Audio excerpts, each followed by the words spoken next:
it's got the plastic.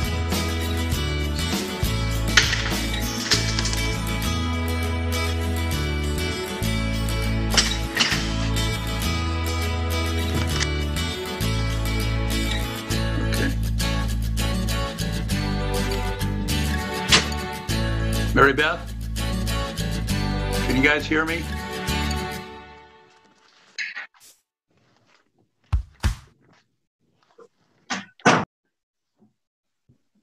Can anybody hear me? You can? Okay, thank you, Bonnie.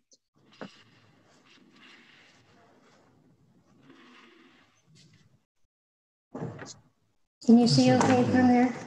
Okay. So I believe, do the principals all have to unmute themselves, the commissioners and Britt? Because I see you guys as being muted. Can it? We're still working out a few things, Greg. Okay. So Andreas. No worries.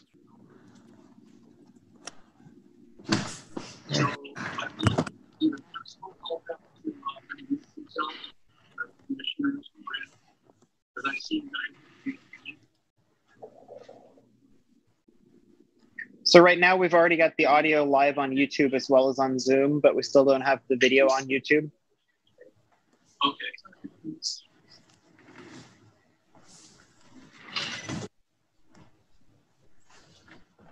See, one attendee on the side. And they can hear us.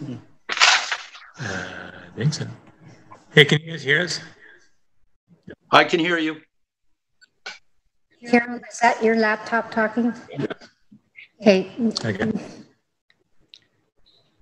Just move it down. You have to turn your. How do I turn it down?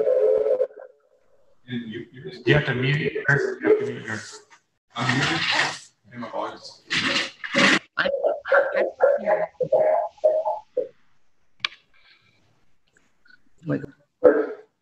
I muted you for you. The iPad needs to get muted too, if you have it open on that.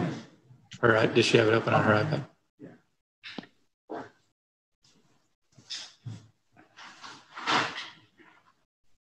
All right, is that? Can you guys hear us? I can hear you. Okay. Thank you. I don't see Mike, Jean, and Linda. Linda's here in person. Jean's on.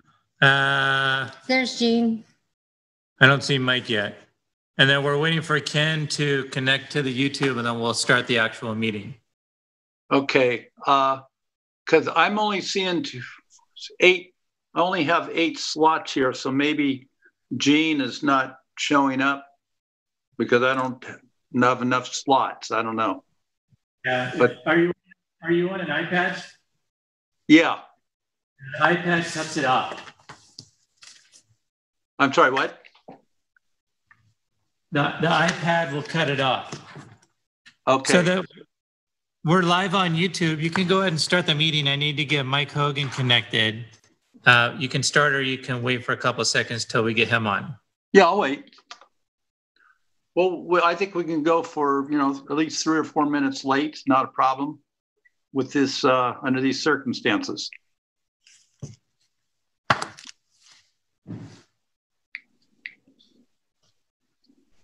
I can see Jean now, and Bonnie, and Carol, and David twice. The other David is Kirsten. Kristen, yeah, okay, Kristen Shields. All right, Kristen, I figured that out. Okay. And Anders. Right. There's Mike. Okay. All right, we good to go? Yes. Okay, I'm going to go ahead and start the meeting. I'm not going to do the official open just yet. I have a little script to read here in regards to kind of the protocol for our meeting tonight, and with some instructions about how to use the Zoom and the electronic features of this meeting. So this is the regular Planning Commission meeting for July 28th, 2020. So All right, everybody. So in order to protect public health and safety of our Loomis citizens, the Planning Commission meeting at the depot will be closed to public attendance, and we will be following state guidelines for public meetings, and that's why we're using this format. It's really not an option. Public viewing of this meeting will be offered to the town's YouTube channel, the link of which may be found on the agenda located on the agenda on the town's website at www.loomis.ca.gov and also via the Zoom platform. Public comment will be open for each agenda item through the Zoom platform only. Okay, so please note that YouTube live stream comments are disabled for the live stream. So again, it's only for the Zoom platform for public comment. You can participate in the meeting via Zoom software or via telephone. When you join the meeting, you will be muted by default. And the reason we do that is because if we get multiple people start talking, it degrades the meeting rapidly. So when you do join the meeting, you will be muted by default. To inform the clerk that you would like to make a public comment, you will use the raise hand feature that's on your software. You can find the button to raise your hand at the bottom of the screen if you are using the Zoom meeting software. Please note that you should only raise your hand during public comment on the agenda item that you are concerned about. And I'm going to go over this several times. I'm going to add this in. There's actually two opportunities for public comment. The first is for items that are not on tonight's agenda. So if you want to speak to something that's not on the agenda, that's your time, and that will be at the beginning of the meeting. The second time will be once we've opened the meeting and we're addressing the agenda item, then public comment will be open for that agenda item opened only, not for anything else. Okay, you can also participate in the meeting by telephone through Zoom, which offers an audio-only functionality. In order to do that, dial 669-900-9128.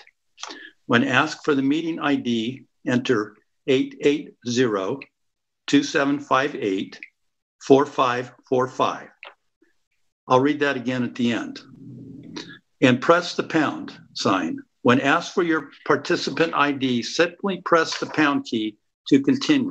You will be muted by default. If you're listening in via phone, in order to inform the clerk that you would like to make a public comment during each agenda item, dial *9 to raise your hand. The clerk will unmute you when it is your turn to speak and will identify you by the last 3 digits of your phone number. Please note that you should only raise your hand during public comment on the agenda item you are concerned about. Be prepared to comment on the specific agenda item you wish to comment when the commissioner chair announces the item. So I will make it very clear when the item is open for public comment. Be prepared to comment on a specific item you may wish to comment. Okay, when they announce the item, you will have 3 minutes to comment per agenda item. So timer will be running. Mary Beth will be running that. And are those timers visible, Mary Beth, at all? I don't see them, but I guess not. So you'll just have to kind of, as you monitor that, maybe just give them a heads up that when they have 30 seconds left, which is what the timer would do. Okay. Thanks.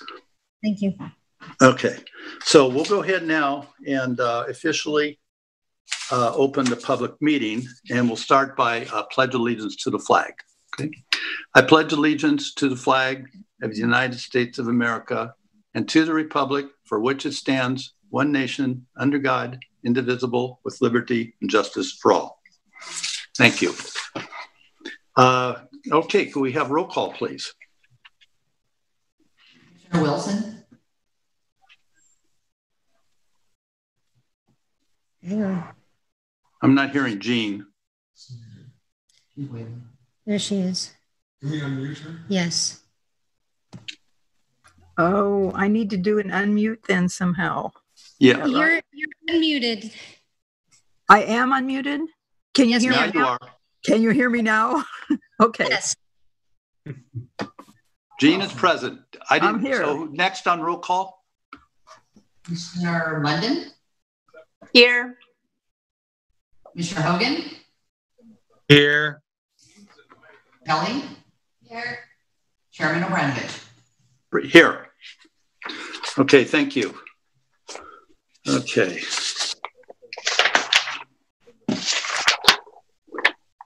Okay, so next we're going to have a public comment for any items that are not on tonight's agenda.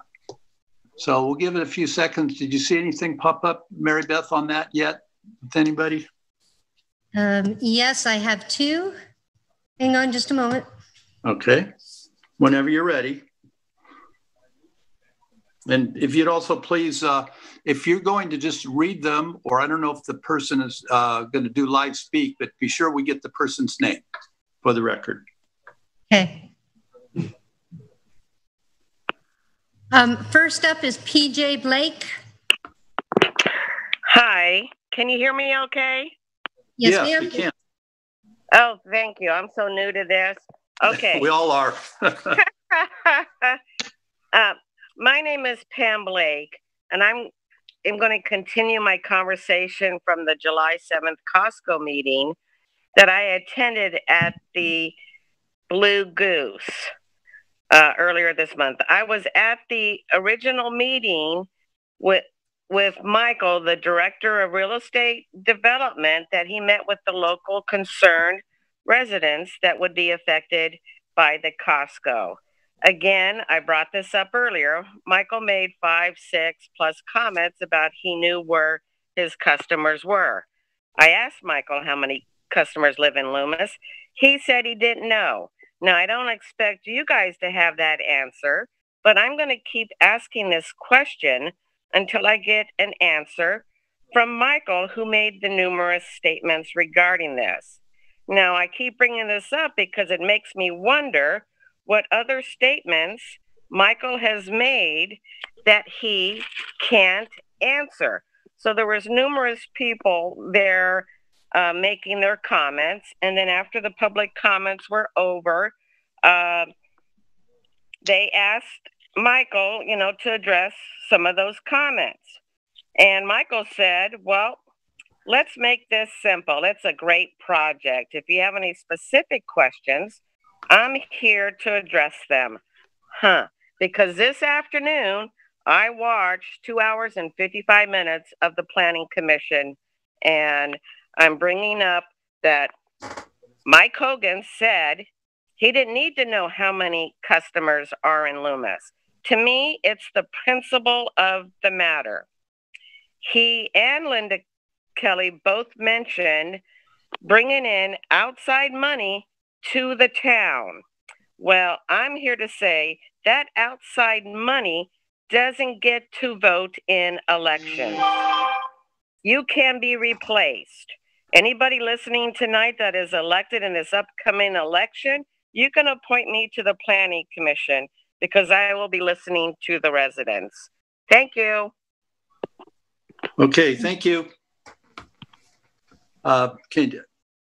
Next comment, there's another. Also, just a kind of a reminder to everybody, on public comment on items not on the agenda, the Planning Commission will not address the item at this point. It would be referred for follow-up. Okay, thank you. Next comment, please. Beth Cohen. You are unmuted.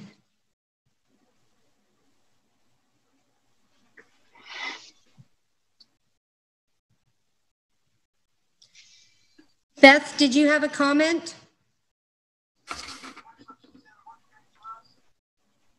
Can you tell if she's still online? It's connected and she is unmuted. Okay. Well, we could have 3 minutes of silence. We'll wait another 30 seconds and then we'll move on. Okay.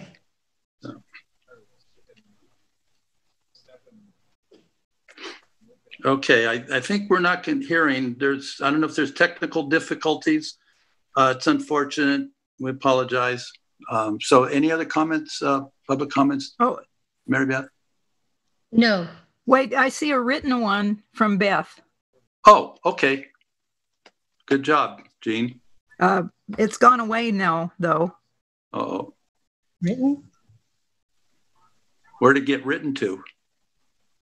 Oh, in the chat. She just stated. If you press the chat, you'll be able to see what she wrote. Oh. Yeah. Do you want to read it out, Jean, if you can see it? It went away. I have it available. I have it available here. Yeah, Okay. Go ahead and read it off then. So Please. from Beth Cohen. Thank you. Not sure why you can't hear me. Public outreach and community engagement. I appreciate the town's attempt to provide transparency during the general plan update by offering public council and planning commission's meetings. I recognize the need to update the general plan to incorporate the statutory requirements like air quality. I lost my place, sorry.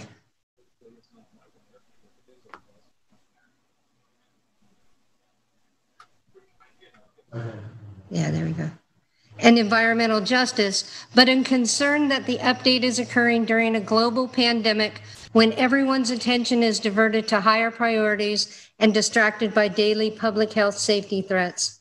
A large portion of our population are in high-risk categories and unable to attend in-person meetings when available, and incapable of connecting to web-based meetings, as many are technology limited.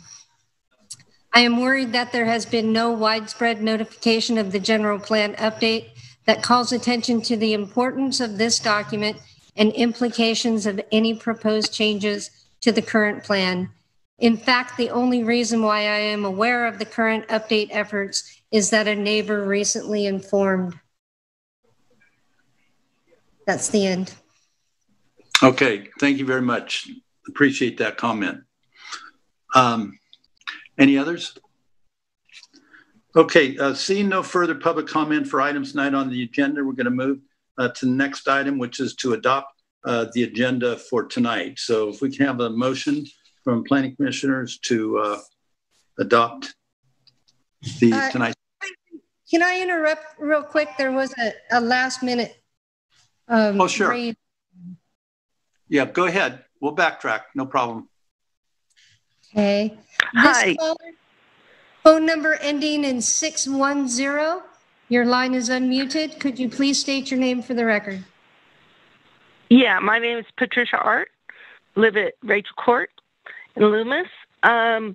You know, the reason I came in late is because I was having technical difficulties, and I wanted to second what the lady was saying ahead of me.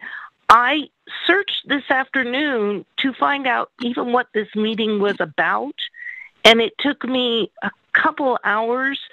I went on Nextdoor Loomis to try to ask people, and then I went on the site to try to understand, read the document and understand what was going to be discussed. I still never figured out what was going to be discussed. So given this format, I think something needs to change about how the public is informed. Going forward, you have given a huge advantage to the technologically savvy pro-development groups who have people who they can hire who know about technology versus the rest of us who are not very well informed. So if you could make an effort to maybe make an explanation of what's on the agenda and point out better where we can find the documentation, I would appreciate that. Thank you. Thank you. Thank you very much. Appreciate that comment. Okay. I assume that's it. One more, please. One more? Okay. One more. There's no limit to the number we can have. Yeah, this is Beth Cohen. So I'm adding on to my previous statement, which was cut off in that text format.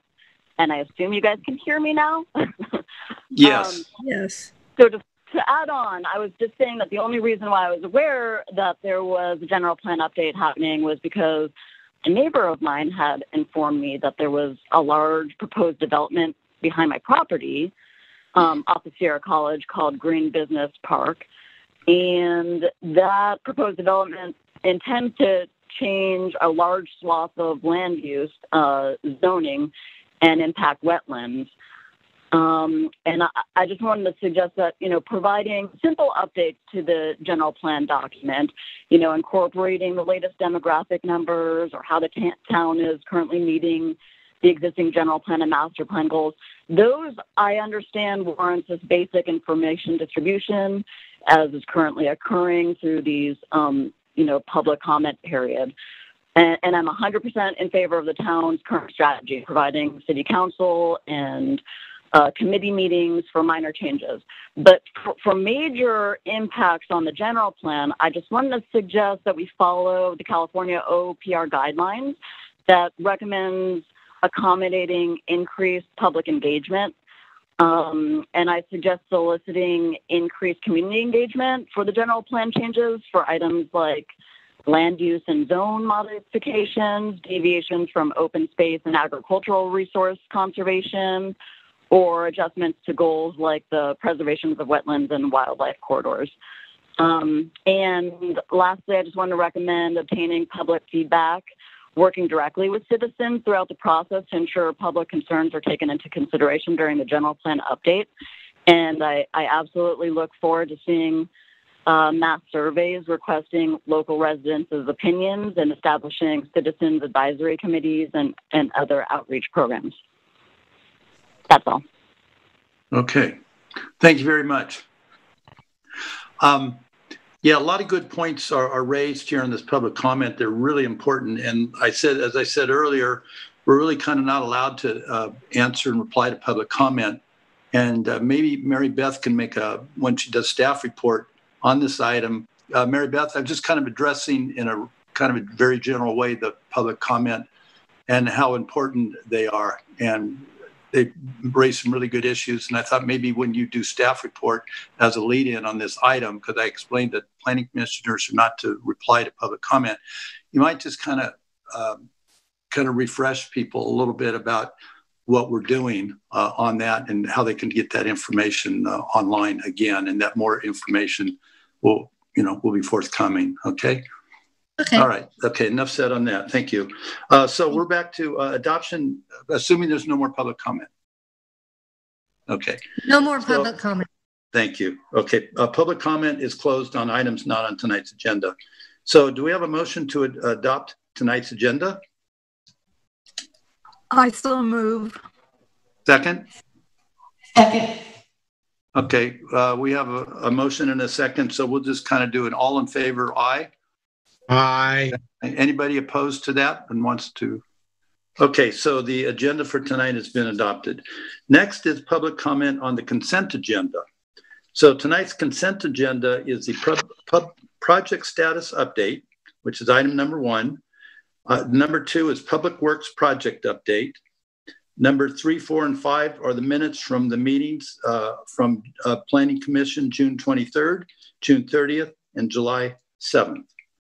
So that's the consent agenda. Any public comment on consent agenda?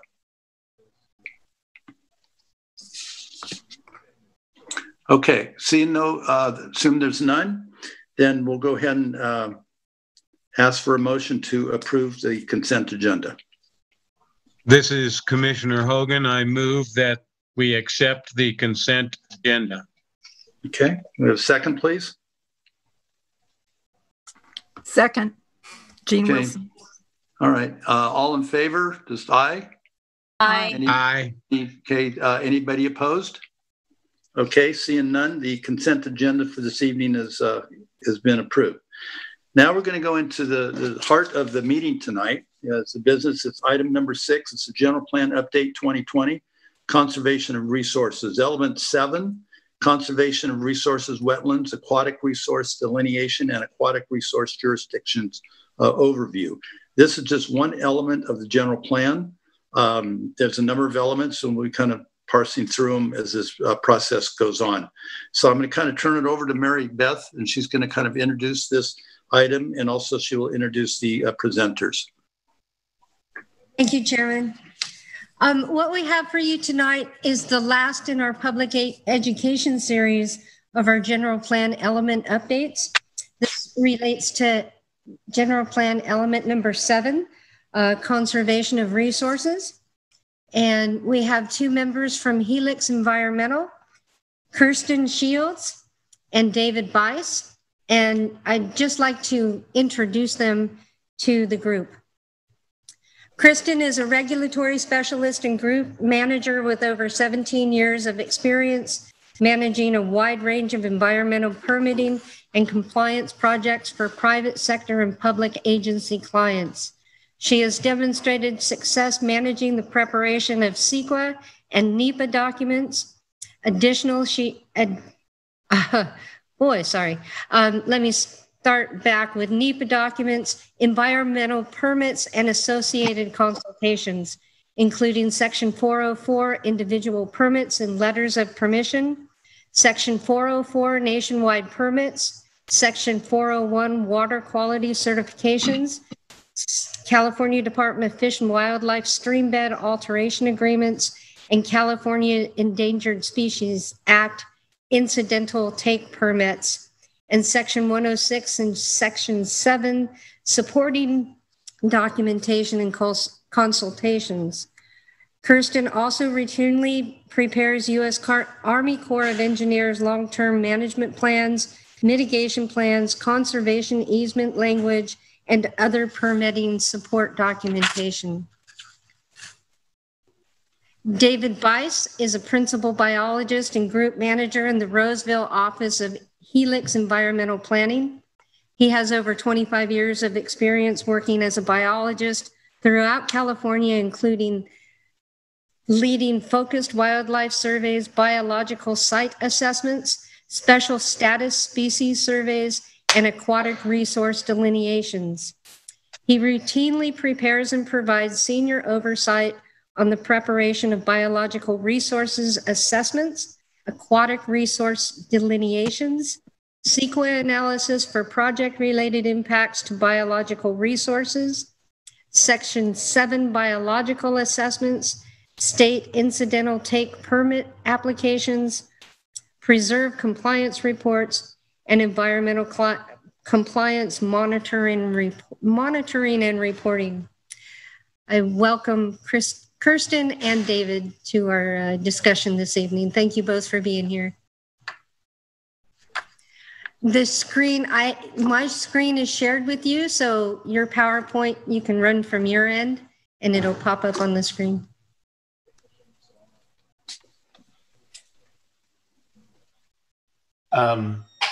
First of all, I want to check, can everybody hear me? Yes. Yes. Okay. Thank you, Mary Beth, and thank you to the commissioners for giving us the opportunity to speak this evening. You're getting a presentation in a time of some transition, I would say, in the regulation of aquatic resources. The current federal administration has just implemented the Navigable Waters Protection Act in May, and the state is just implemented some new regulations on state waters as well. So we're in a period now of change and transition, I would say, and I'd say both the consultants side and the regulatory side, the regulators are all sort of learning some of this on the fly. A lot of it's been started, within the past literally weeks and months. Okay, with that, I'm going to talk a little bit about the delineation process, how you go about delineating aquatic resources on a site, and Kirsten's going to talk, like I said, a little bit about the regulatory status of aquatic resources, both from a federal and state level. So I'm going to start the slideshow, and maybe folks can let me know if you can see the slides.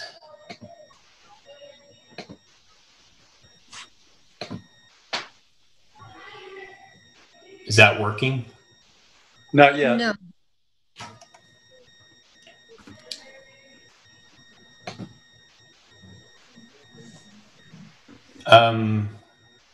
Do I need to do anything to take over the screen? Does Mary Beth need to do share screen? I think we may all need to do share screen. Okay, Try that. try that, David.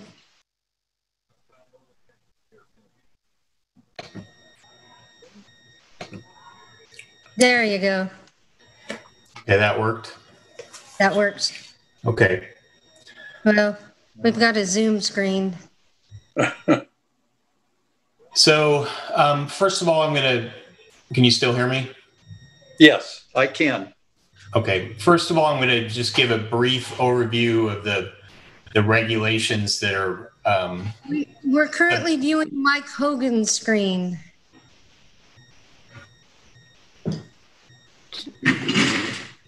Mike, maybe you need to take yours off of share.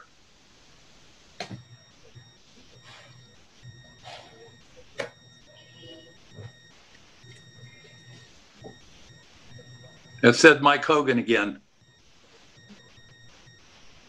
Right.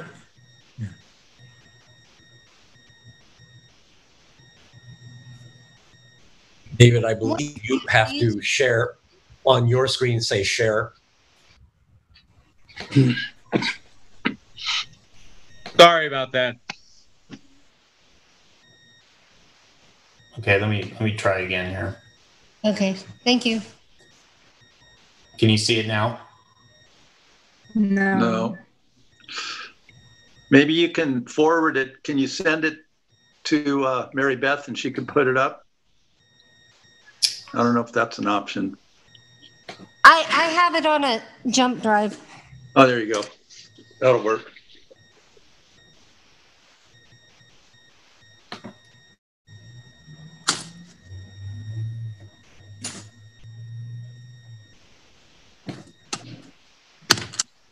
The only item on the agenda. We got plenty of time.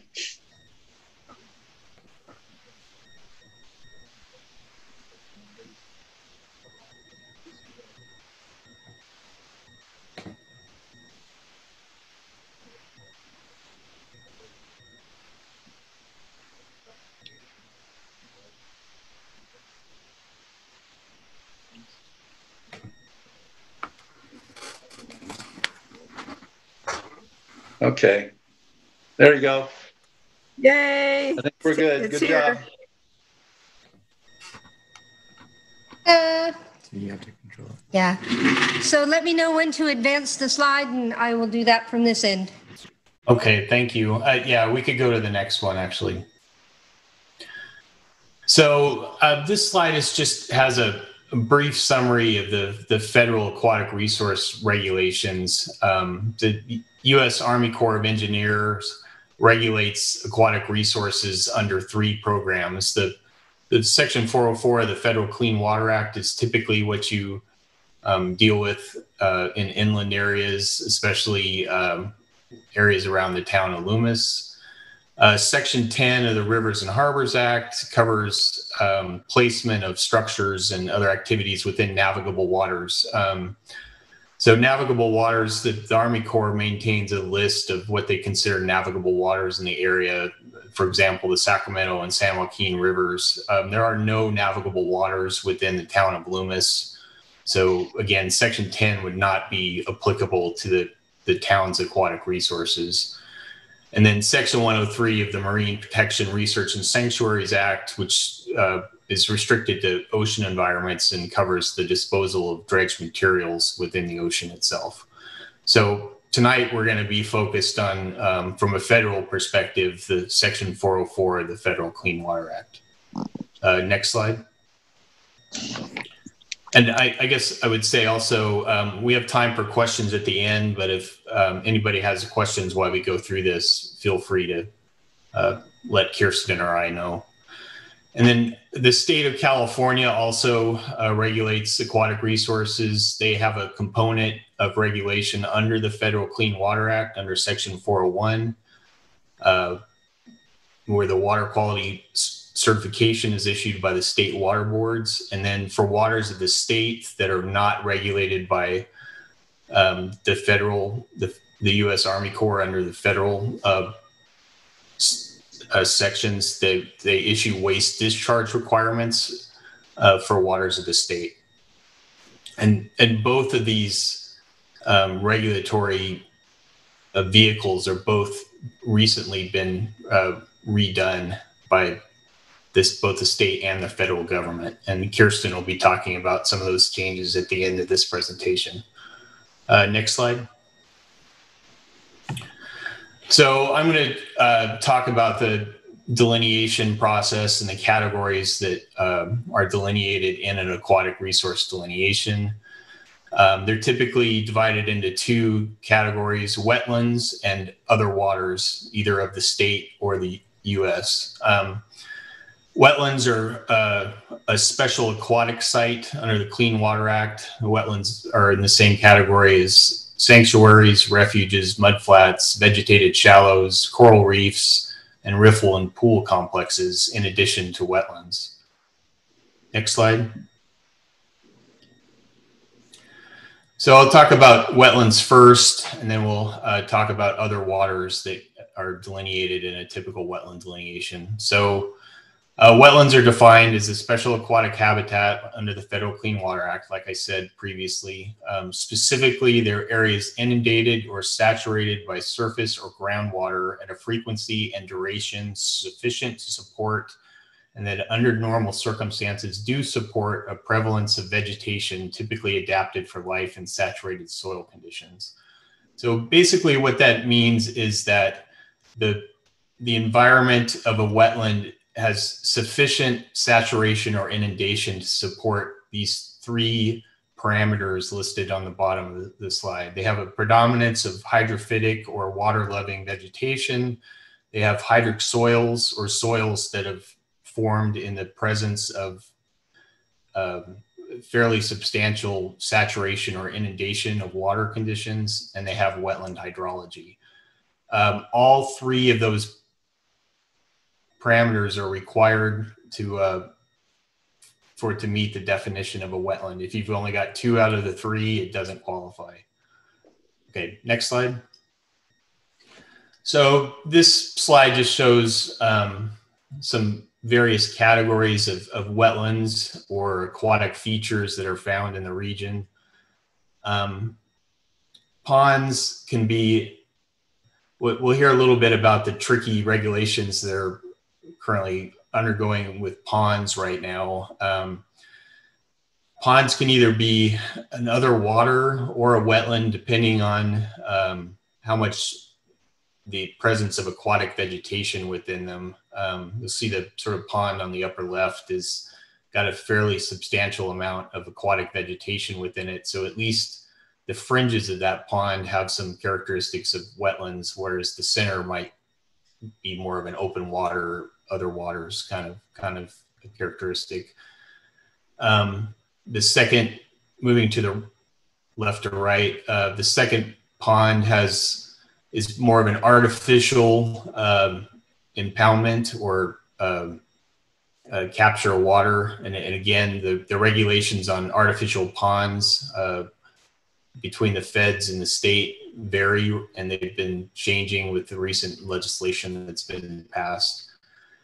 Depressional seasonal wetlands are similar to vernal pools that a lot of people in this region are familiar with. They typically have a slightly shorter inundation period than vernal pools do. So they usually have a vegetation composition that's more adapted to a short inundation period separated by a long, prolonged dry period. Moving down to the second row, riparian it's basically a transition area between an aquatic resource, in this case a stream, and the adjacent upland areas. Riparian, depending on the hydrology and the vegetation communities, can either be classified as a wetland or as an upland area. And depending on the outcome of that determination would determine which regulatory agencies are that community's jurisdiction falls under. Riverine seasonal wetlands or swales are linear features that are vegetated and, you know, convey a linear source of water. So they things like ephemeral wetlands that have a dry period, as this one's in a dry period right now, but during the wet season, this would be conveying water like a creek, basically. And then, like I said before, vernal pools are seasonal wetlands that a lot of people in this region are familiar with, a slightly longer inundation period than a typical depressional seasonal wetland like that shown above. The vernal pools usually have a unique suite of plant and wildlife species. There's a large array of federally listed or special status plants that occur in vernal pools, and then federally listed fairy shrimp species. There's a variety of bees and other insects that regularly use vernal pools, so they're a very important and unique resource in the region. Okay, next slide. So now we're going to talk about the three parameters of a delineation separately. We'll start with the hydrophytic vegetation determination. So when you do a wetland delineation in the field and you're looking at an area that you think might be a wetland, the first step is to be taking an inventory of the plants that occur in that feature. And as a rule, if the majority, greater than 50% of the dominant plants are classified as facultative or wetter, and we'll talk about what those definitions mean in a second, then the feature contains hydrophytic vegetation, and at that point it would meet that parameter. The third bullet point is just to be mindful. There's no restriction on the time of year that you do aquatic resource delineations. However, this being California, we have a wet period and a dry period. There's oftentimes vegetational shifts that happen during times like this, during the summer, late spring months, where an area may have aquatic vegetation in the winter and early spring, but as they dry out, a feature might start to get taken over by more upland species. And you just have to be mindful, you know, if there's some other evidence, like a feature has hydric soils or hydrology, that you're careful about, you know, making a determination that an area is not a wetland in the middle of summer when, you know, earlier in the year it may have actually passed as a wetland. A lot of times we'll, you know, take that into consideration and ask our clients if, you know, we can go back and revisit some areas that we suspect that this vegetation shift may have happened, to more accurately assess the extent of aquatic resources that occur on a site.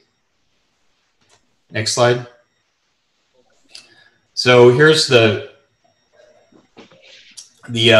plant indicators status categories that we use as delineation. So obligate wetland plants are plant species that occur in a wetland more than 99% of the time. Facultative wetland plants occur between 67 and 99% of the time.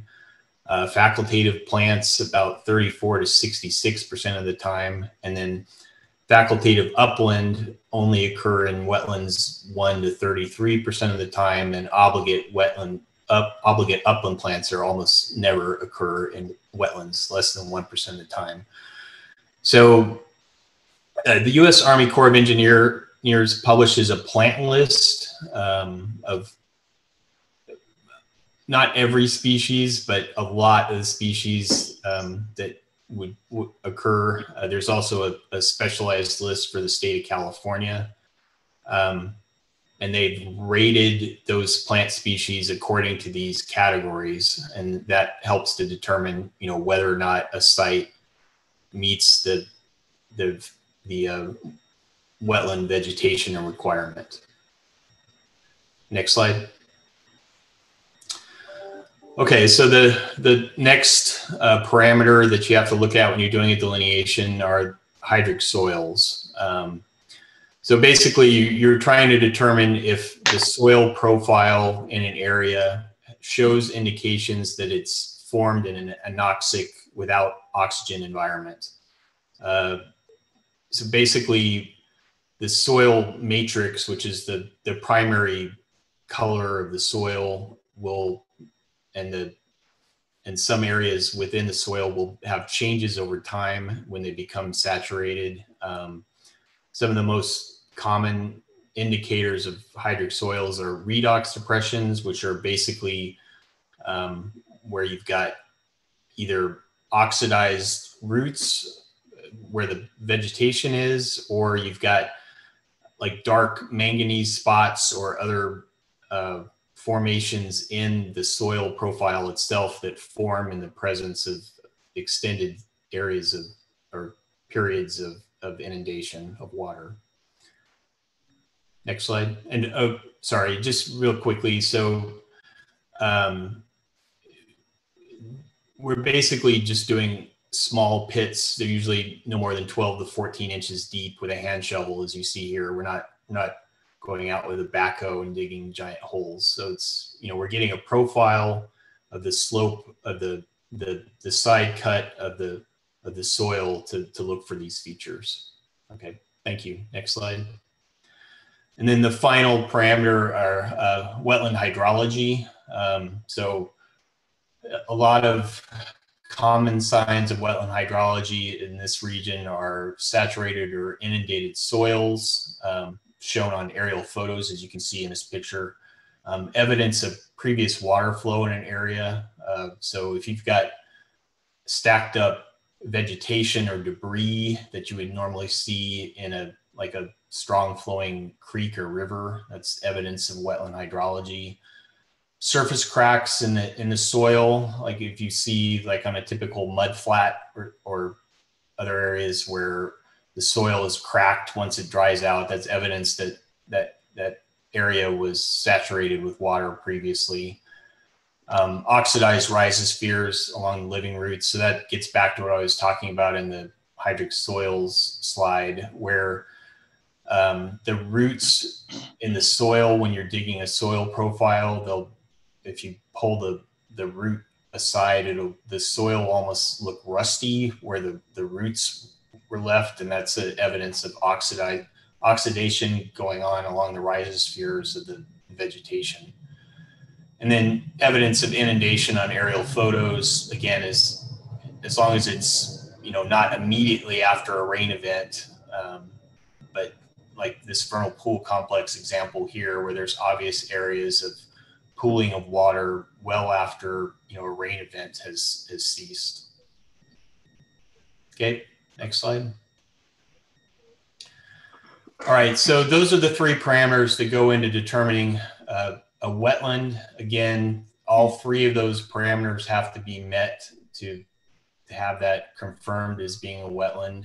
The other category of aquatic resources that are included on delineation are sort of a bucket category of other waters. And these are features that convey or hold water at least seasonally and contain or possess aquatic hydrology, but they don't meet the three parameter test for wetlands. And these include things like perennial, intermittent, and ephemeral streams, some ponds, and all these features would have a defined ordinary high water mark, which is an area that you can delineate in the field that shows how high the water would get under typical conditions within that feature, whether it be, you know, a stream that's conveying water, or even like a pond or things like that that have a rim or a basin where it's obvious how high the water gets in those features.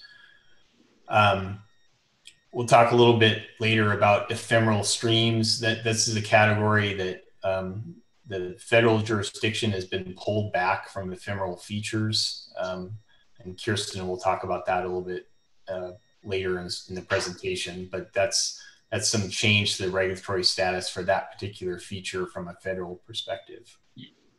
Next slide. So once you've delineated a site, you have a map, you have boundaries of what you believe to be the extent of the aquatic resources on a site. You're ready to prepare and submit a an aquatic resources delineation. The Sacramento district of the Army Corps has published minimum standards for what they require in a submittal for delineation report. I put a link here to the template that they provided on data that is required both on the, I don't know if the link is going to work. It's just probably for future reference, but basically they provide standards for the content that has to go into the report and the content that has to be included for the maps that are provided, as well as some other ancillary materials that you have to provide as part of that submittal. Next slide. So it's a little bit hard to see. I apologize for that, but this is an example of a typical delineation map that would be prepared. So the upper right-hand corner is a map of the mapped aquatic resources by type on an aerial photo background of a site. And then there's a legend that breaks down the aquatic resources by type and acres. And then the part where Mary Beth had the arrow over it is a table of every mapped aquatic resource that was on that site, classified by type and acreage of each individual feature. So there's a lot of work that goes into creating these maps, especially on a complex site. This site's more complex than most. This is obviously a several day process to do this in the field. The smaller sites obviously would be a little bit typically less involved than this, but this sort of gives you an overview of a more complex example of what an aquatic resource delineation map would look like. Next slide.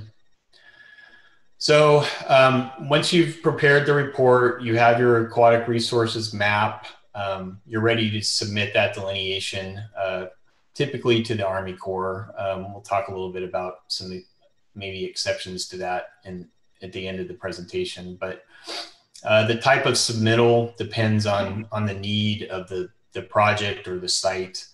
A delineation can be submitted for multiple reasons. It can be submitted as part of a permit application for fill, where you know that a site and a project is going to result in fill of regulated aquatic resources, either by the state or the federal jurisdictions. You don't necessarily have to get a delineation verified before a permit application. You can submit it as part of a permit application. You can also submit a delineation for verification of the extent of aquatic resources on the site. So the Corps will verify a delineation and verify the boundaries if you're trying to design a project such that you're avoiding jurisdictional resources and avoiding the need for a permit. You could also submit a delineation for confirmation of lack of jurisdiction.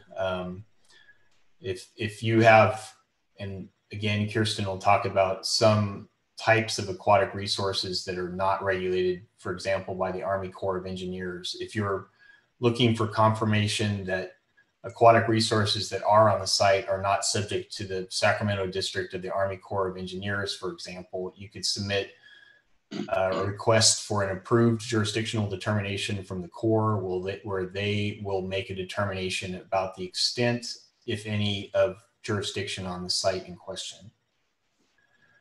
I think next slide. Yeah, so that's the end of my part of the presentation, with a very quick overview on what can be a sort of complex process. I don't know if anybody has any questions now, or they want to wait till after Kirsten presents her regulatory section. Yeah, go ahead, planning commissioners, if you have any questions, go ahead. Don't know if anybody can hear me.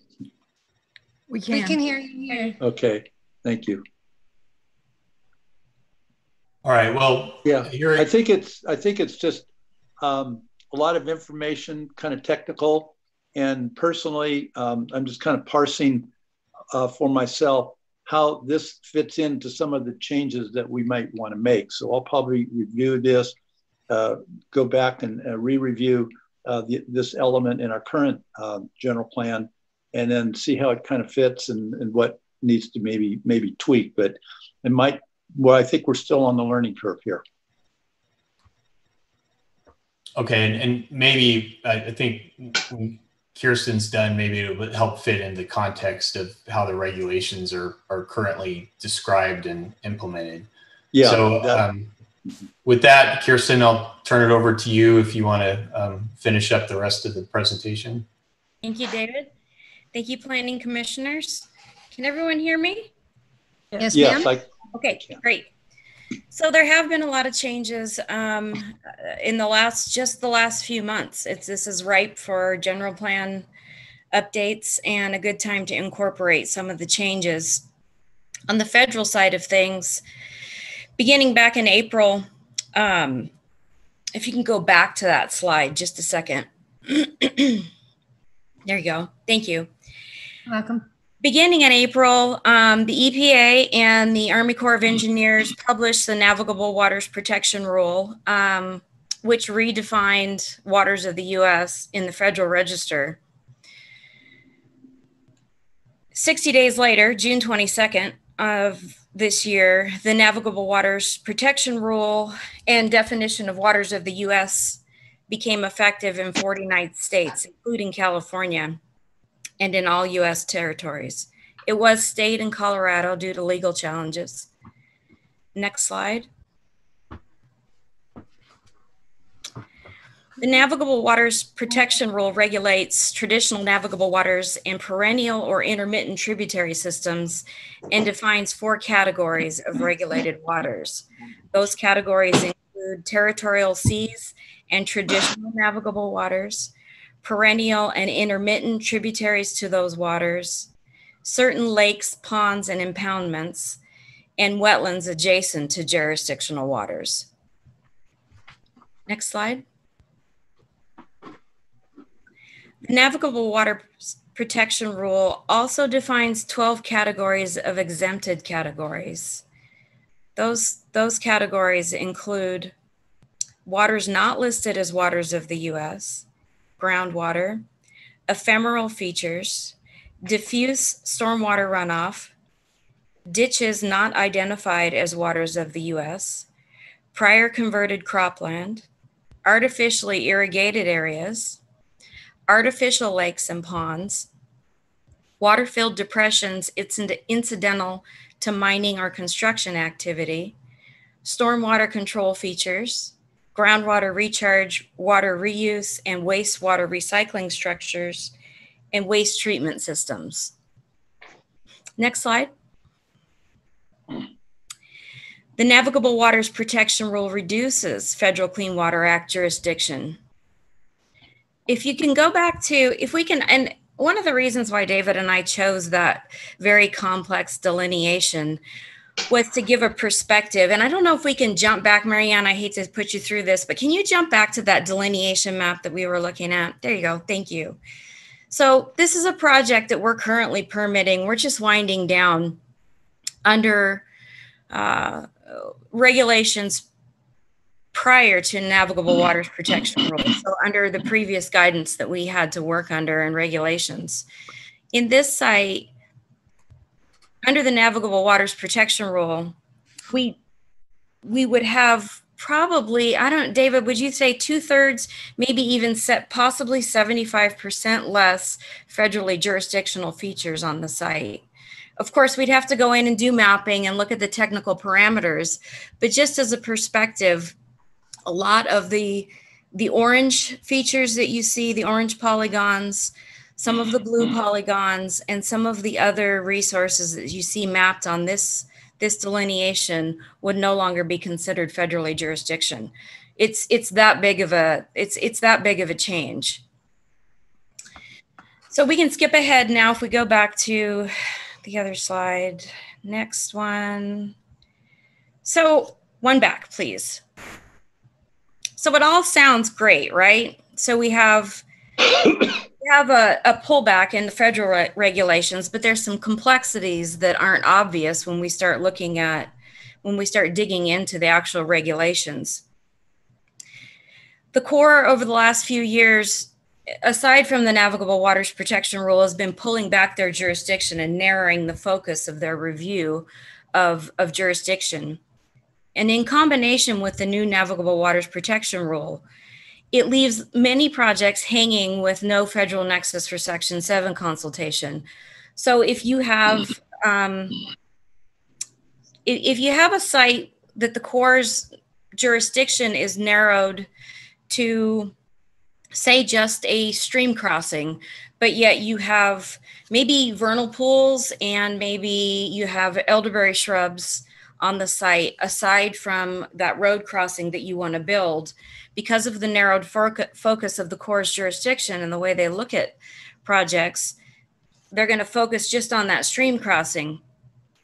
That leaves you hanging for Section 7 coverage or take authorization for listed vernal pool invertebrates in vernal pools, and in upland areas, a lack of a federal nexus for Valley elderberry longhorn beetle. In the absence of that nexus and under that narrowed purview, there's currently no process with the U.S. Fish and Wildlife Service to address take coverage for projects. So basically, it puts a project applicant or proponent in a Section 10 process, which is really impractical. It's basically a black hole of the regulatory world under the U.S. Fish and Wildlife Service. There's really no process for project proponents to move through. The service used to offer technical assistance. That's gone away. The service is aware of the conundrum, I'll say, that they're in, or that project proponents are in, but there's really no proposed strategy. So it seems like a quick fix. It seems like great news, but in combination with the lack of a federal nexus, and then there's a hook at the state side now. So if we take a look at the next slide, I'll jump to the state hook here in another couple slides. But first, what I wanted to do was walk you through some of the permitting scenarios for federally jurisdictional waters. Basically, the majority of projects are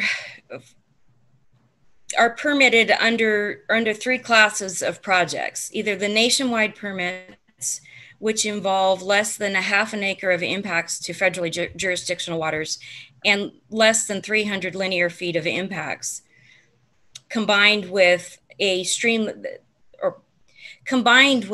minimal individual and cumulative adverse effects on the aquatic environment. The nationwide permits offer a streamlined process as long as you can fit within those parameters.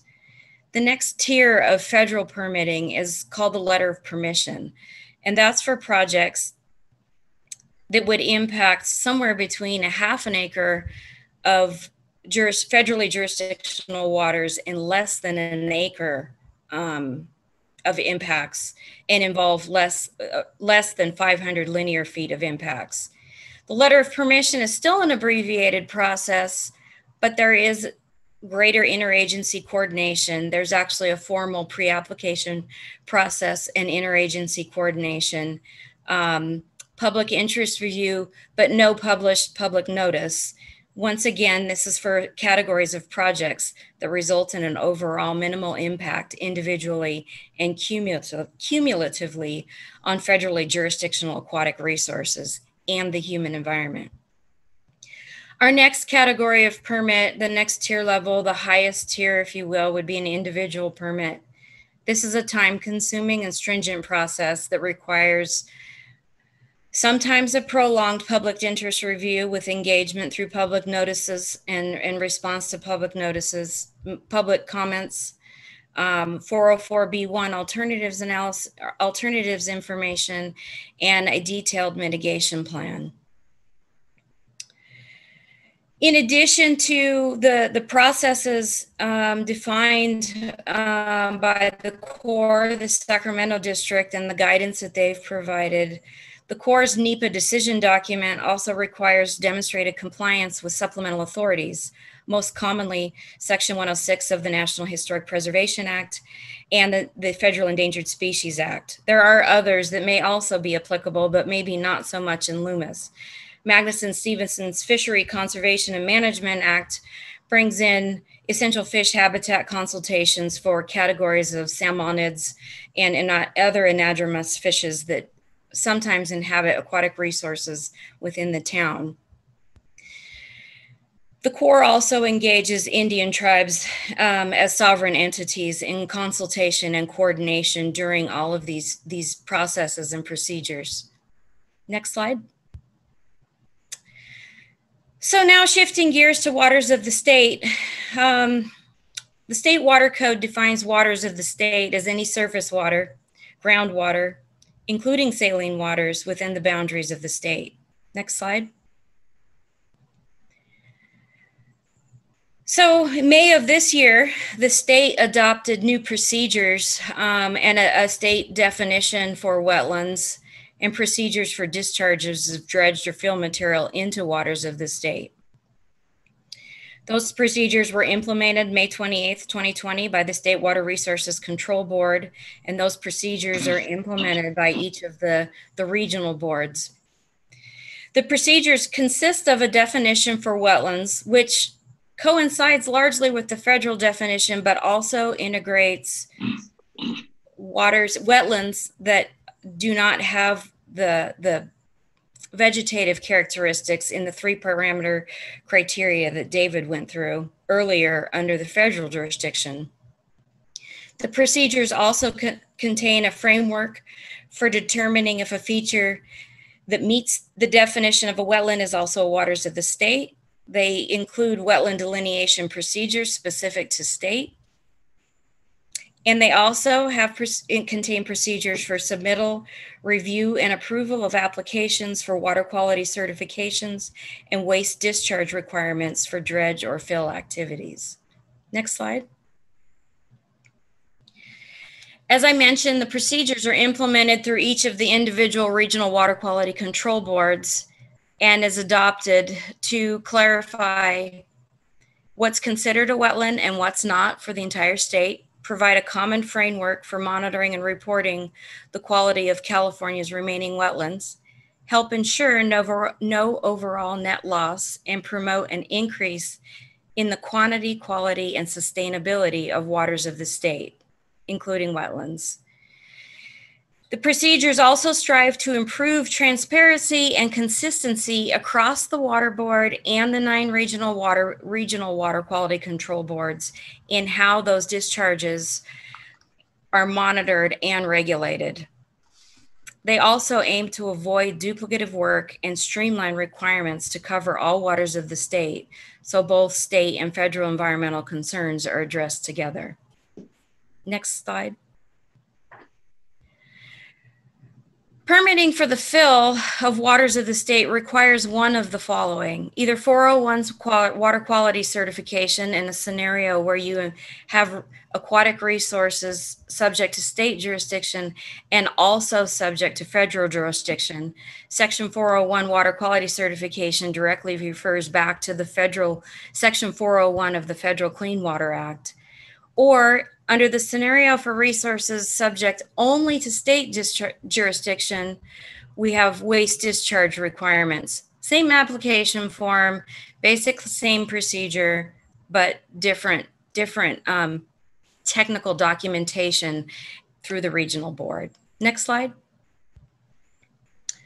So now we'll shift to CDFW jurisdiction. CDFW jurisdiction has also been changing, I should say expanding or been extended, although less formally than federal or state jurisdiction. Under Section 1602 of the State Fish and Game Code, California Department of notification to the California Department of Fish and Wildlife is required for any activity that would substantially divert or obstruct the natural flow of or substantially change or use any material from the bed, channel, or bank of any river, stream, or lake, or deposit or dispose of debris, waste, or other material containing crumbled, flaked, or ground pavement where it may pass into any river, stream, or lake. Any river, stream, or lake is more modernly interpreted or broadly interpreted and includes those features that are dry for periods of time, as well as those that flow year-round. Current interpretations apply to linear drainage features, swales, and other aquatic resources connected to linear features. So where we have swales that are interconnected with vernal pools that are often considered isolated and not subject to CDFW jurisdiction, where those isolated waters, whether they would be seeps or vernal pools or depressional wetlands, are considered CDFW jurisdictional when they're interconnected with swales or other riverine or drainage features. Next slide. CDFW jurisdiction is also applicable to adjacent riparian areas. Riparian areas are more technically defined as an area of interface between aquatic resources and adjacent upland or terrestrial areas. CDFW jurisdictional limits extend to the outer edge of riparian vegetation in these areas and may actually extend beyond a given aquatic resource. CDFW jurisdiction in this case also expands to wildlife habitat when within aquatic or riparian areas, and CDFW requires a lake and streambed alteration agreement when a project activity may substantially adversely affect fish and wildlife resources where CDFW jurisdictional areas are present and may be affected by an activity. Mitigation. The overall goal in mitigation is generally no net loss of aquatic functions and values, and generally considers three factors: first, avoidance; secondly, minimization; and thirdly, compensation. Next slide. Avoidance involves resources, pulling back or avoiding resources in which no fill would be placed. So where you have a project that may impact some aquatic resources, avoidance may include designated areas of open space or other avoidance mechanisms or preserves where project development avoids these resources and sets those aside. Avoidance, however, does not always equate with preservation or preserved. Next slide. Minimization is considered on-site preservation under a conservation easement where you have a formalized preserve, you record an easement and prescribe long-term management through a long-term management plan, funding an endowment, and having a land trust accredited entity responsible for the long-term management and monitoring of those preserved resources and adjacent upland habitats. Minimization may also involve construction and post-construction best management practices and the implementation of an adherence of buffers. Next slide. When we talk about compensation, generally we're talking about compensatory mitigation and the purchase of in-kind credits. And I said here I included here in the slide at a core approved mitigation bank. I should have more accurately said at an agency approved mitigation bank, as many times the purchase of in-kind credits can function across the board to meet your federal requirements, your state regional board requirements, and as well as CDFW requirements.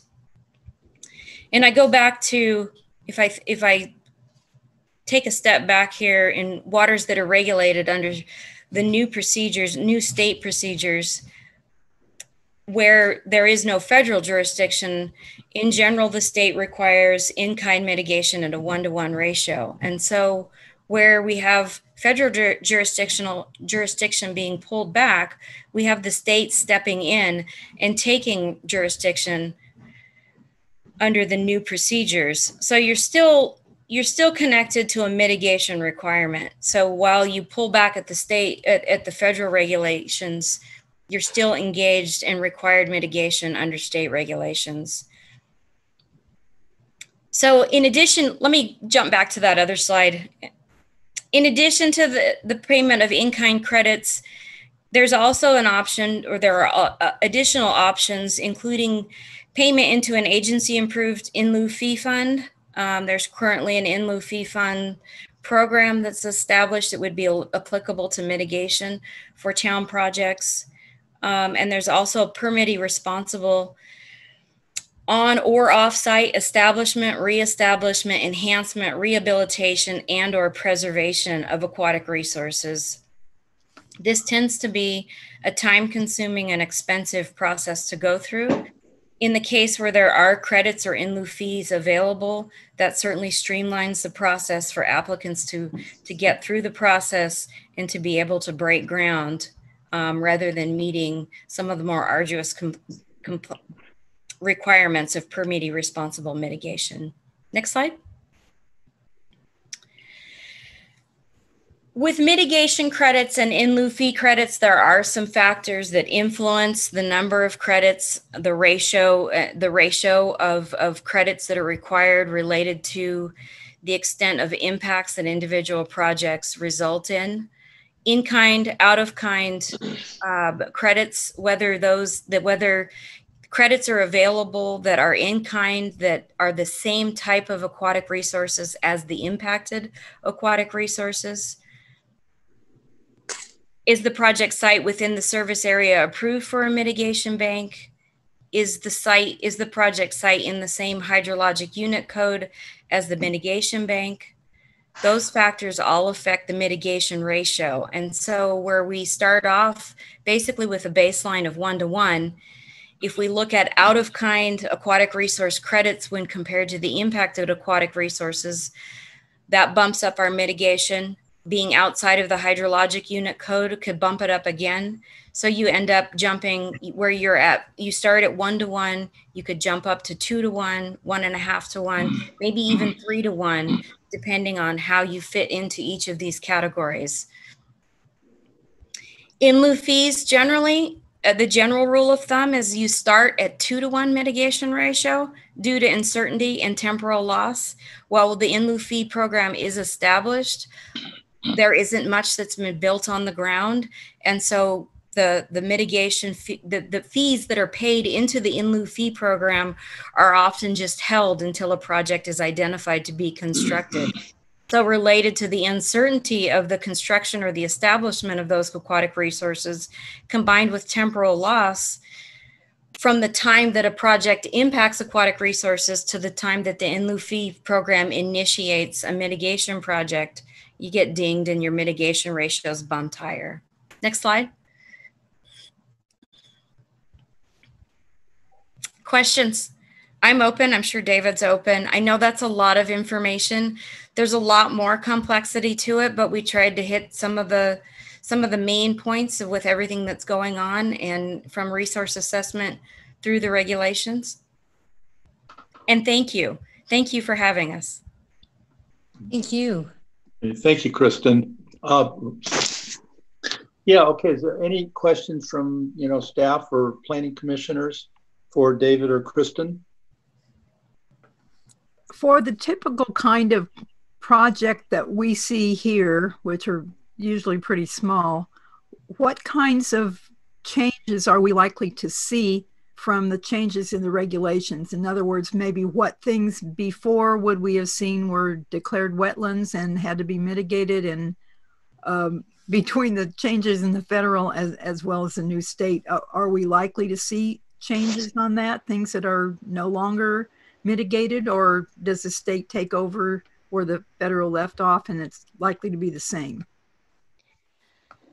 I think the short answer to that, and David and I have a couple of projects going right now in the city of Roseville and the cities of Roseville and Rockland, where we do have these isolated features where the Corps is pulling back their jurisdiction under the Navigable Waters Protection Rule, and moving forward with an approved jurisdictional determination that documents the lack of federal jurisdiction for those features. But just as you alluded to, now with the new state procedures, you're still obligated to permit and mitigate through the state requirements. David, you want to add anything to that? I would just add that I'd say in the town of Loomis, one of the features that you have a lot of are ephemeral drainages that are now not going to be regulated by the state or by the federal jurisdiction under these current guidelines. But as Kirsten alluded to, the state's going to pick them back up almost certainly. So you'd be going through a different process with a different entity, but perhaps the net outcome wouldn't be dramatically different than it is currently. But you'd be subject to the mitigation and regulation of the state of California through the regional boards rather than the Army Corps of Engineers.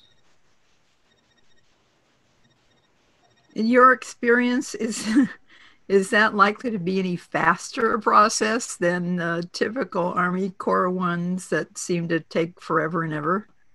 Or are they likely to be the same? Well, we're just stepping into the new procedures. Our first batch of applications has been submitted.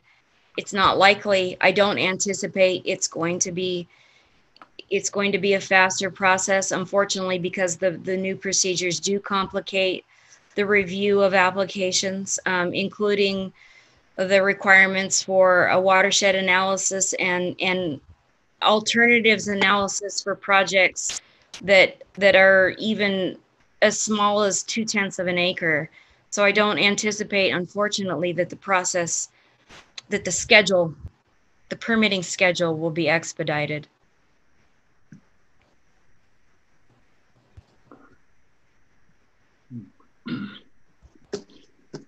Okay, is anybody, any other questions or comments?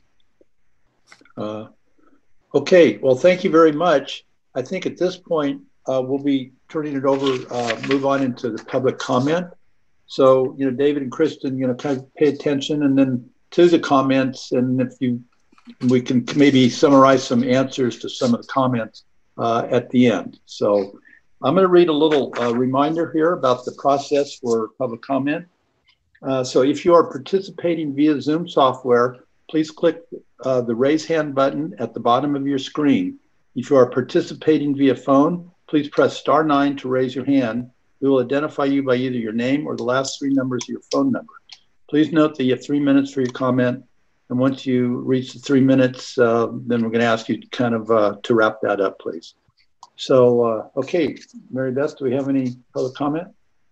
Yes, sir. We have a public comment coming in, phone number ending 384. Caller, you are unmuted and free to speak. Yeah, this is Beth Cohen again. Can you guys hear me? Yes. Yes.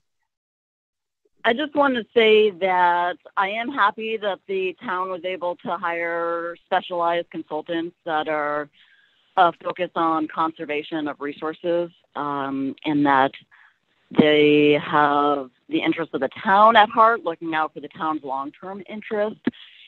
Unlike developers, which oftentimes have ulterior motives, such as, short-term profits, I recognize that conservation of resources is a long-term strategy for the town, and I appreciate that.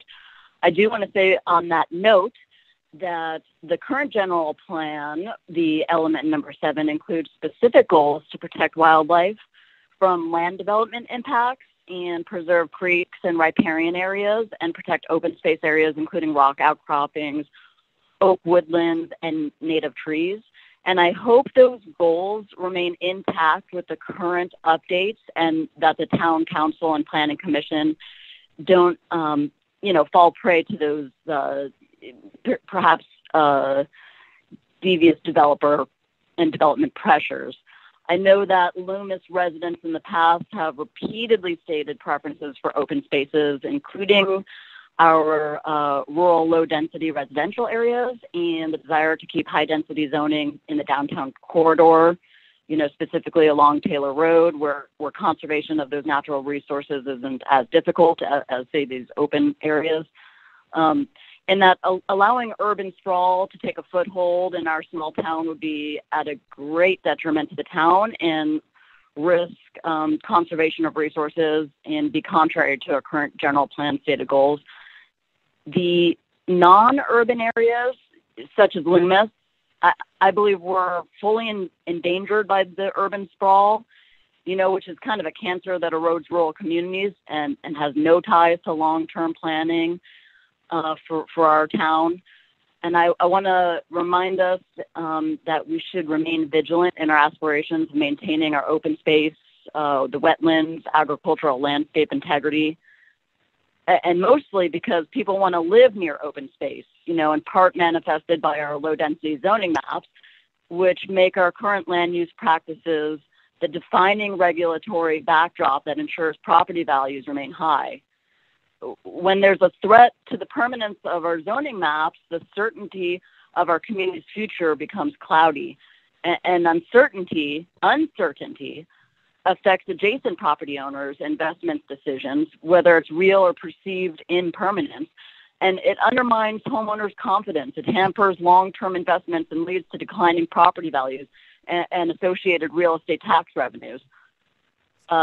Mostly in closing, I hope that the town continues to prioritize wetlands, open space, wildlife, and woodlands when it comes to our general plan update, and that we preserve residential estates and agricultural land use areas to ensure the town's open space characteristics are preserved. Okay, Mary Beth, you were going to say? Yes, we've reached our time limit. Yeah, I appreciate your comment, Beth. That was very well said. Thank you. Do we have any other comments? No other comments, sir.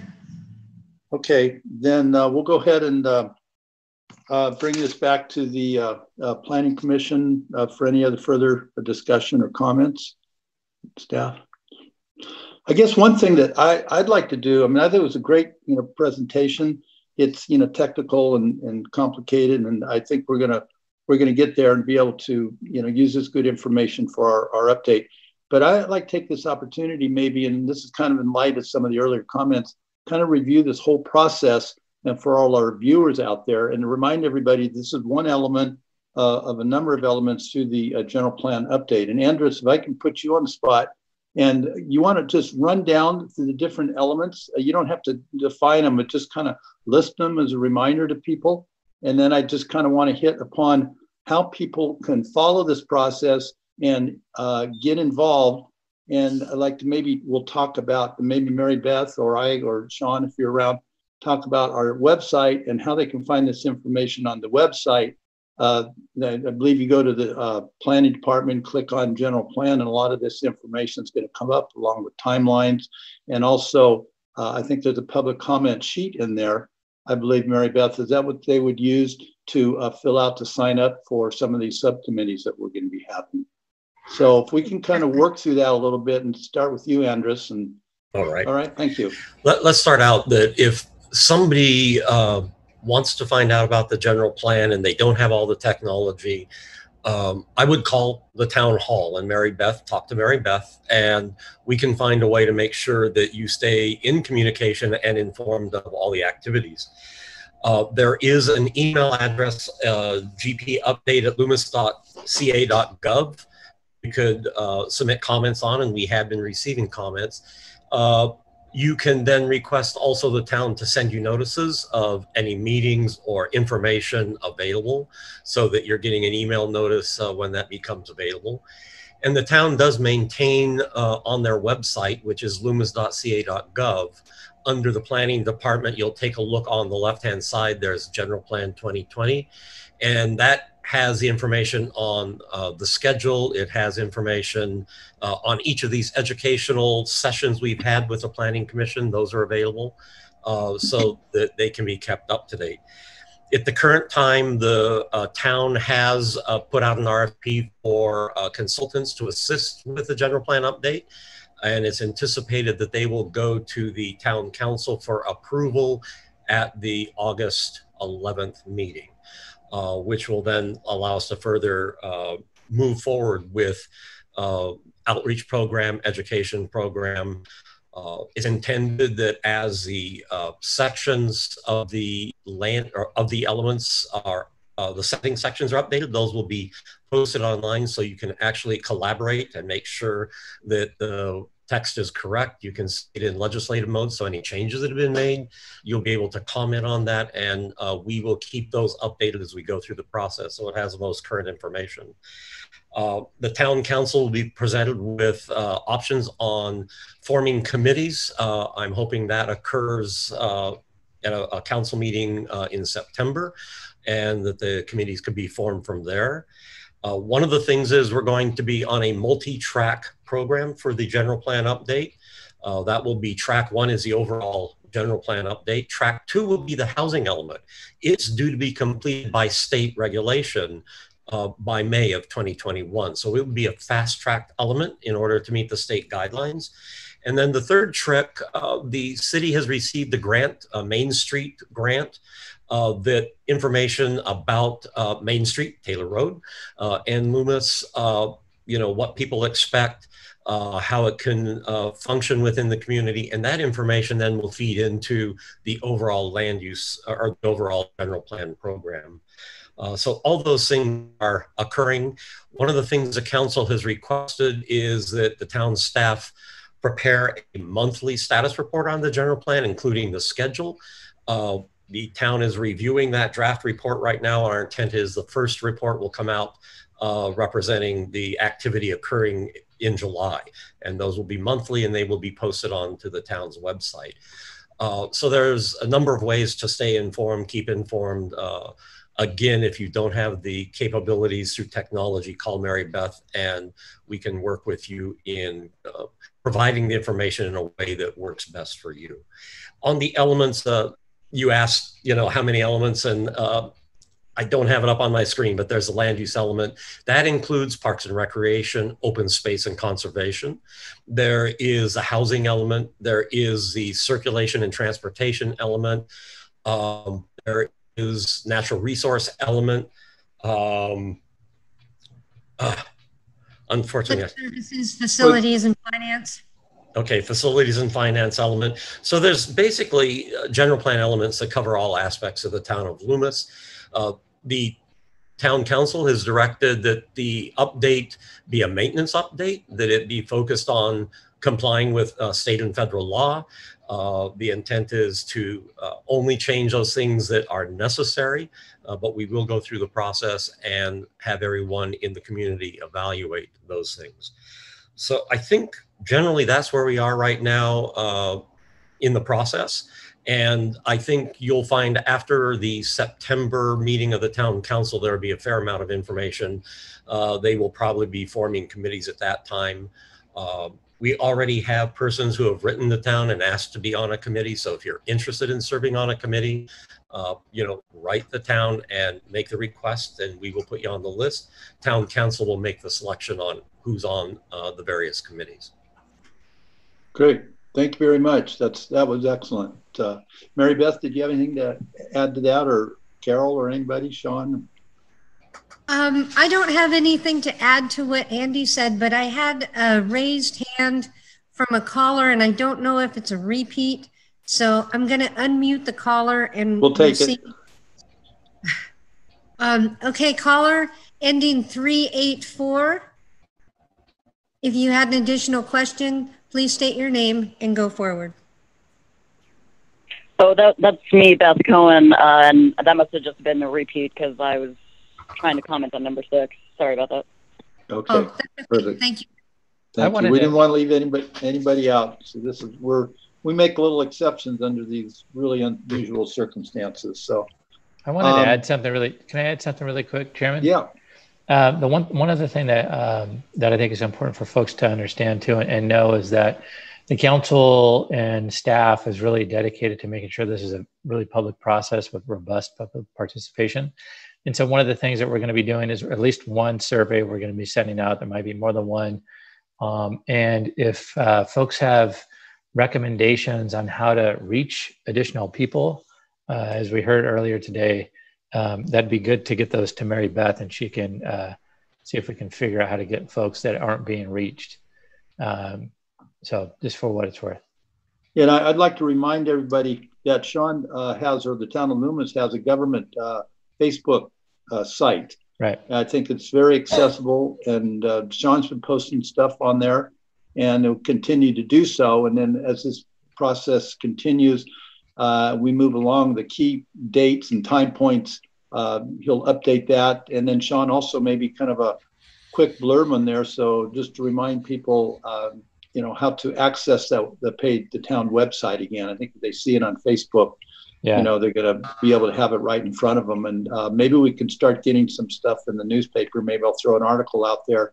Sometimes I know when you see stuff in the print, it catches your eye, and then you can say, oh, and then you kind of stick it to the side, but you know where to get it. Where if it's online, electronic, like say, where was that again?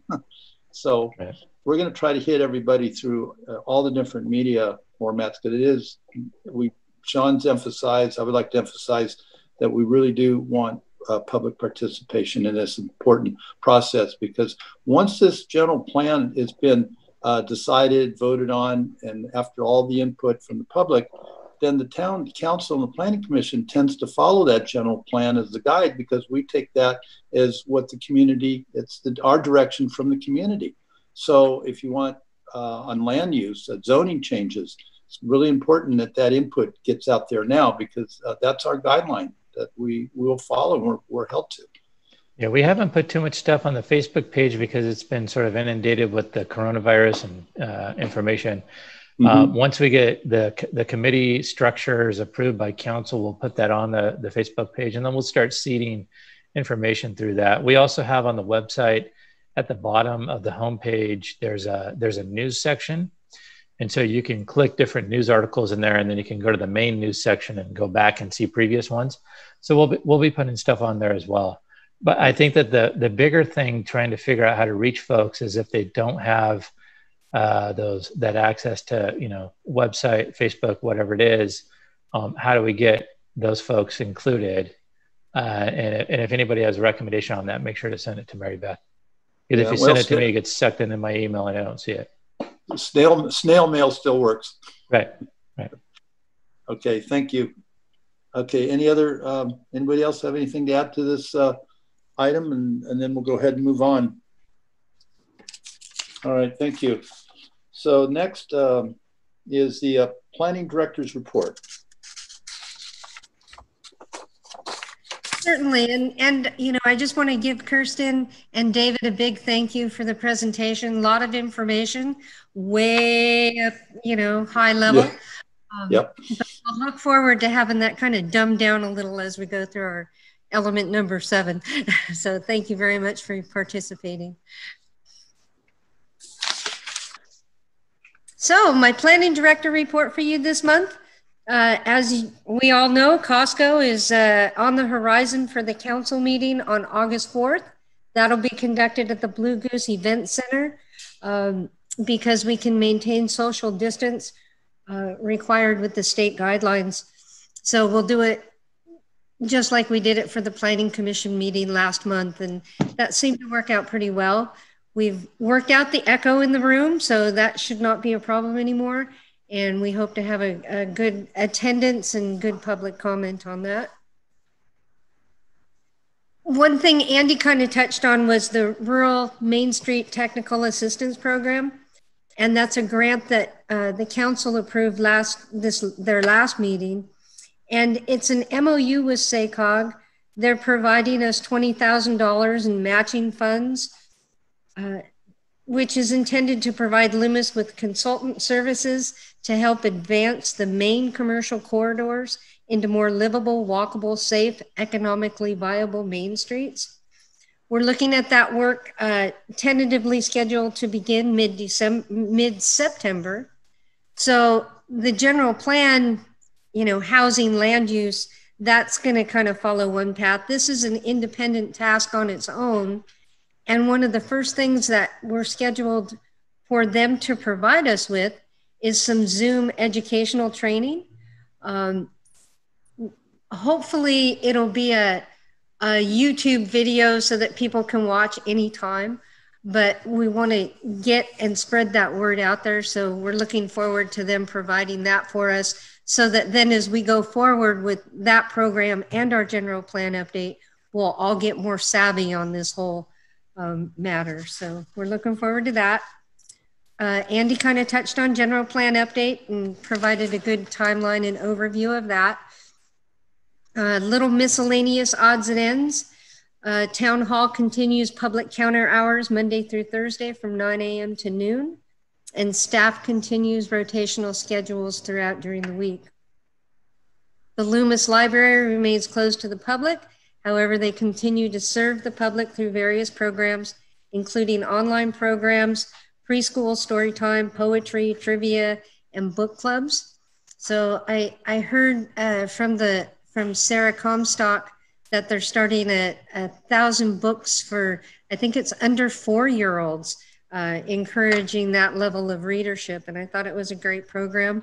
I hit a link and sent it to my sister-in-law for my nephew. So, you know, the Loomis Library does great things. You can also order books and go during their open time and pick up books. So you can still check things out, but you have to order them online, and then you go and pick it up, and they sanitize everything. So don't worry about that either. And then to wrap it up, I would just like to remind you all that our next regular Planning Commission meeting is scheduled for Tuesday, August 25th, 2020. Thank you all for being here. That presentation was pretty overwhelming. So I'll look forward to watching it again. Yeah. Thorough. We can handle it. We'll get there. Yes. Okay. Thanks, Mary Beth. Next, we have commission reports. Any planning commissioners have anything to bring up that wasn't on tonight's agenda? Okay. All right. The only other thing, I guess, maybe I was going to give a quick rundown on some of the other meetings we have that I've got on our schedule before our next planning commission meeting. As August 4th is the first reading for Costco by the council. August 11th is Planning Commission Council joint meeting, I believe. And if that's not right, then correct me. The 25th is our next regularly scheduled Planning Commission meeting. And then I guess then we're running on into September. There's another Planning Commission Council meeting, and it'll go on and on. So, okay. All right. I think if that's everything. Sean, anything to add? No. We're good? Oh, what is all good. What is the August 11th joint one about? I just have down somewhere, it's a Planning Commission Council meeting. I don't know. So August 4th is the first Costco hearing. That's a special meeting at the Blue Goose. The second Costco hearing for the council is August 11th, but it's not a joint meeting. It's just regular council meeting. Okay. All right. Thank you. All right, then a meeting adjourned. I think we made it. We got through this Zoom event. Good night, everybody. Good night. Night. Thank you. Thanks.